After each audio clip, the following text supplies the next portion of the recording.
അനുഗ്രഹിക്കപ്പെട്ട നല്ല സമയത്തിനായി ഞാൻ ദൈവത്തെ സ്തുതിക്കുന്നു, സ്തോത്രം ചെയ്യുന്നു. ദൈവവചനം ശ്രവിച്ചുകൊണ്ടിരിക്കുന്ന എല്ലാ ദൈവമക്കൾക്കും വീണ്ടും വരാമെന്ന് അരുളി ചെയ്തവനായ കർത്താവായ യേശു ക്രിസ്തുവിൻ്റെ ധന്യനാമത്തിൽ ഞാൻ എൻ്റെ സ്നേഹവന്ദനം അറിയിക്കുന്നു. ഇന്നത്തെ അല്പസമയത്തെ ചിന്തയ്ക്കായി സദൃശവാക്യങ്ങൾ 10-ാം അധ്യായം 22-ാം വാക്യം നമുക്ക് വായിക്കാം. യഹോവയുടെ അനുഗ്രഹത്താൽ സമ്പത്തുണ്ടാകുന്നു, അധ്വാനത്താൽ അതിനോട് ഒന്നും കൂടുന്നില്ല. അനുഗ്രഹിക്കപ്പെട്ട ഒരു വേദവാക്യമാണ് നാം കേട്ടത്. ഇതേ വാക്യം അമേരിക്കൻ സ്റ്റാൻഡേർഡ് വേർഷനിൽ the blessing of Jehovah it maketh rich and he addeth no sorrow therewith എന്നും, ന്യൂ ഇൻ്റർനാഷണൽ വേർഷനിൽ the blessing of the Lord brings wealth, trouble does not come with it എന്നുമാണ് രേഖപ്പെടുത്തിയിരിക്കുന്നത്. യഹോവയുടെ അനുഗ്രഹത്താൽ സമ്പത്തുണ്ടാകുന്നു, അതിനോട് കൂടെ വ്യസനമോ ദുഃഖമോ വന്നു കൂടുന്നില്ല എന്ന് സാരം. ഇന്ന് അനേകർ സമ്പത്തുണ്ടാക്കുന്നുണ്ട്, എന്നാൽ ആ സമ്പത്ത് അവർക്ക് ഉപയോഗിക്കുവാൻ കഴിയുന്നില്ല. ആഡംബരത്തിനായി അവരുടെ സമ്പത്ത് ചിലവഴിക്കുന്നതിനാൽ, അവരുടെ സമ്പത്ത് അവർ ദുഷ്പ്രവൃത്തികൾക്കായി ചിലവഴിക്കുന്നതിനാൽ അവരുടെ മക്കളും ആ മാർഗം തന്നെ തിരഞ്ഞെടുക്കുന്നു. ഒടുവിൽ അവരും അവരുടെ മക്കളും മദ്യത്തിനും മയക്കുമരുന്നിനും അടിമകളായിത്തീരുന്നു. അതുമൂലം അവരുടെ ഹൃദയത്തിലും ഭവനത്തിലും സമാധാനവും സ്വസ്ഥതയും ഇല്ലാത്ത സാഹചര്യമുണ്ടാകുന്നു. സംതൃപ്തിയോ സന്തോഷമോ ഇങ്ങനെയുള്ള ഭവനങ്ങളിൽ ഉണ്ടാവുകയില്ല. സമാധാനത്തിനും വിശ്രമത്തിനുമായി ഒത്തുകൂടുവാൻ ദൈവമൊരുക്കിയ ഭവനം ഇപ്പോൾ യുദ്ധക്കളമായി തീർന്നിരിക്കുകയാണ്. എന്തുകൊണ്ടാണ് ഇപ്രകാരം സംഭവിക്കുന്നതെന്ന് അന്വേഷിച്ചാൽ അവർ സമ്പത്തുണ്ടാക്കിയത് കള്ളനാവ് കൊണ്ടും വ്യാജ മാർഗത്തിലൂടെയും മറ്റുള്ളവരെ വഞ്ചിച്ചുകൊണ്ടുമായിരുന്നു എന്ന് കണ്ടെത്തുവാൻ കഴിയും. കള്ളനാവ് കൊണ്ട് ധനം സമ്പാദിക്കുന്നത് പാറിപ്പോകുന്ന ആവിയാകുന്നു, അതിനന്വേഷിക്കുന്നവർ മരണത്തെ അന്വേഷിക്കുന്നു എന്ന് സദൃശവാക്യങ്ങൾ 21-ാം അധ്യായം 6-ാം വാക്യത്തിൽ രേഖപ്പെടുത്തിയിരിക്കുന്നു.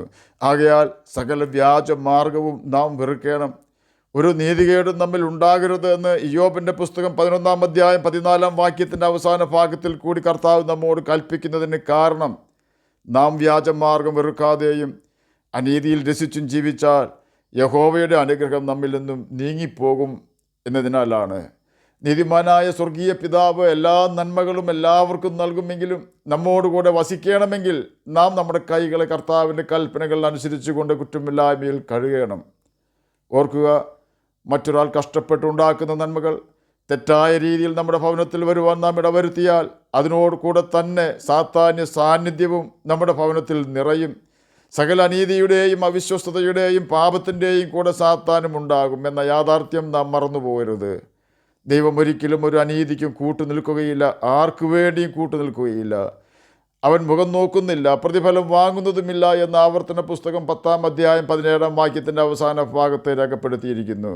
ഈ വാക്യം ഇംഗ്ലീഷ് NIV വേർഷനിൽ God shows no partiality and accept no bribes എന്നാണ് രേഖപ്പെടുത്തിയിരിക്കുന്നത്.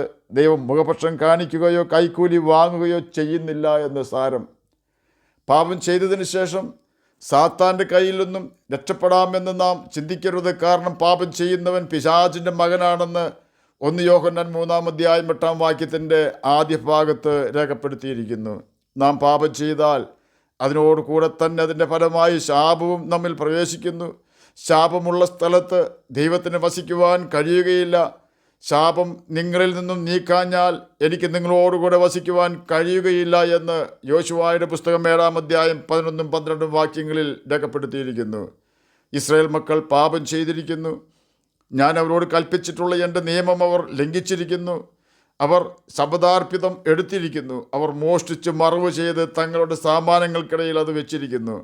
ഇസ്രായേൽ മക്കൾ ശാപഗ്രസ്തരായി തീർന്നതുകൊണ്ട് ശത്രുക്കളുടെ മുമ്പിൽ നിൽപ്പാൻ കഴിയാതെ ശത്രുക്കൾക്ക് പുറം കാട്ടേണ്ടി വന്നു. ശാപം നിങ്ങളുടെ ഇടയിൽ നിന്നും നീക്കാതിരുന്നാൽ ഞാൻ നിങ്ങളോടുകൂടെ ഇരിക്കുകയില്ല. യോശുവയുടെ പുസ്തകം 7-ാം അധ്യായം 11-ഉം 12-ഉം വാക്യങ്ങളാണ് നാം ഇപ്പോൾ കേട്ടത്.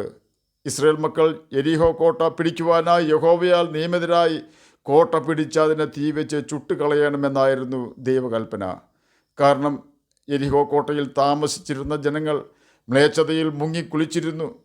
ദൈവം വെറുക്കുന്ന സകല പാപങ്ങളിലും അവർ രസിച്ചിരുന്നു. അവരുടെ വെള്ളിയോ പൊന്നോ ഒന്നും ഇസ്രായേൽ മക്കളെ നിങ്ങൾ എടുക്കരുത്, കാരണം അവർ ശാപഗ്രസ്തരാണ്.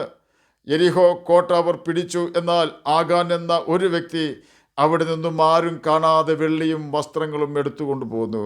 ആരും കണ്ടില്ലായിരുന്നു. ഇസ്രായേൽ മക്കൾ ശക്തന്മാരായവരുടെ യെരിഹോ കോട്ട പിടിച്ച അഹങ്കാരത്താൽ ഹായി എന്ന കൊച്ചു പട്ടണം പിടിക്കുവാൻ ചെന്നപ്പോൾ വെട്ടേറ്റ് നിലത്ത് വീണു.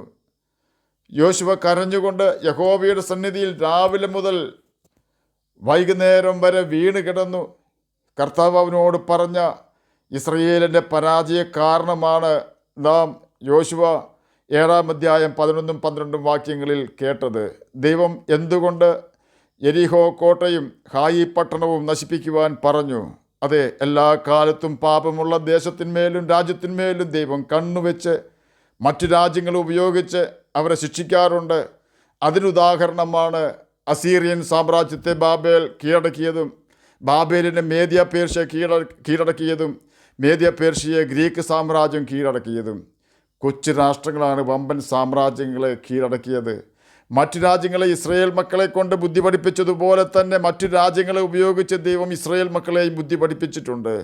അതിനുദാഹരണമാണ് AD 70 റോമാ സാമ്രാജ്യം യഹൂദന്മാരെ അവരുടെ രാഷ്ട്രം പോലും നഷ്ടപ്പെടുത്തിച്ചുകൊണ്ട് ഭൂമിയിലെല്ലായിടവും ചിതറിപ്പിച്ചത്.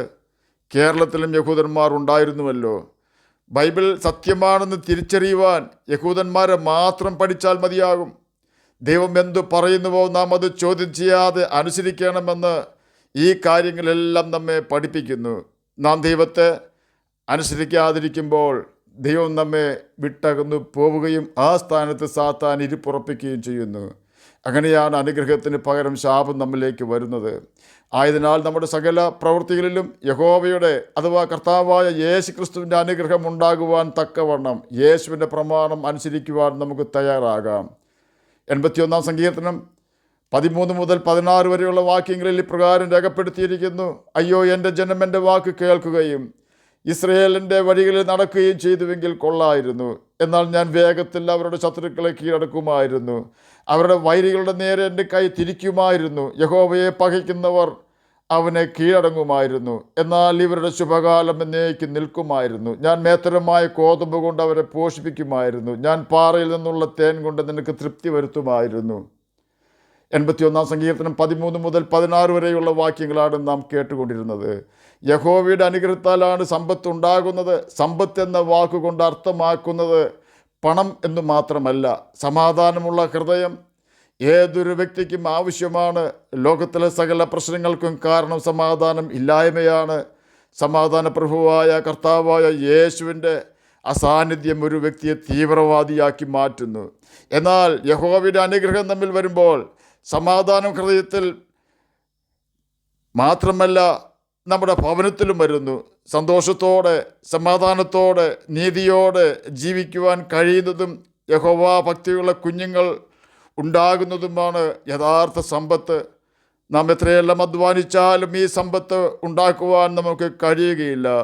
എന്നാൽ ദൈവവചനമായ ബൈബിളിലെ കൽപ്പനകൾ അനുസരിക്കുന്നത് വഴി ഈ സമ്പത്ത് നമുക്കുണ്ടാകുന്നു. ഈ സമ്പത്ത് നാം നേടിക്കഴിഞ്ഞാൽ ഒന്നാമതായി നമുക്ക് സുബോധമുണ്ടാകുന്നു. രണ്ടാമതായി നാം നമ്മുടെ വിലയേറിയ സമയം വ്യർത്ഥ കാര്യങ്ങൾക്ക് മാറ്റിവെക്കുകയില്ല. മൂന്നാമതായി നാം നമ്മുടെ കുടുംബത്തിൽ മാതൃകയോടെ ജീവിക്കും. നാലാമതായി നാം നമ്മുടെ പണം ആർഭാടത്തിനായി ഉപയോഗിക്കുകയില്ല. യഹോവയുടെ അനുഗ്രഹത്താൽ ഉണ്ടാകുന്ന സമ്പത്തിൻ്റെ പട്ടിക പിന്നെയും കൂടിക്കൂടി വരും. തന്നെയുമല്ല, പ്രത്യാശയോടെ ജീവിക്കുവാനും നമുക്ക് കഴിയും. സർവോപരി നമുക്ക് നിത്യജീവനാവകാശികളായി തീരുവാനും ഇടവരും. ആകയാൽ യഹോവയുടെ അഥവാ കർത്താവായ യേശു ക്രിസ്തുവിൻ്റെ കൽപ്പനകൾ അനുസരിച്ചുകൊണ്ട് നമുക്ക് സമ്പത്ത് ഉണ്ടാക്കുവാനും നിത്യജീവനാവകാശികളായി തീരുവാനും കർത്താവ് സഹായിക്കട്ടെ എന്ന് പ്രാർത്ഥിച്ചുകൊണ്ട് ഞാൻ എൻ്റെ വാക്കുകൾ ഇത് വിരമിക്കുന്നു. നമുക്ക് പ്രാർത്ഥിക്കാം. ഞങ്ങളെ സ്നേഹിക്കുന്ന സ്വർഗീയ പിതാവേ, നല്ല വചനത്തിനായി അങ്ങയെ സ്തുതിക്കുന്നു, സ്തോത്രം ചെയ്യുന്നു. അങ്ങയുടെ കൽപ്പനകൾ പ്രമാണിച്ചുകൊണ്ട് ഈ ഭൂമിയിൽ സമ്പത്തുണ്ടാക്കുവാനും നിത്യജീവനാവകാശികളായി തീരുവാനും മടിയനെ കേൾക്കുന്ന അങ്ങനെ കുഞ്ഞുങ്ങളെ സഹായിക്കണമേ. രോഗത്താൽ ഭാരപ്പെടുന്നവർക്ക് രോഗസൗഖ്യം കൊടുക്കണമേ. സമാധാനമില്ലാത്തവർക്ക് സമാധാനം കൊടുക്കണമേ. പ്രാർത്ഥന കേട്ടതിനായി സ്തോത്രം. യേശുവിൻ്റെ നാമത്തിൽ തന്നെ ആമേൻ. കർത്താവ് എല്ലാവരെയും അനുഗ്രഹിക്കട്ടെ.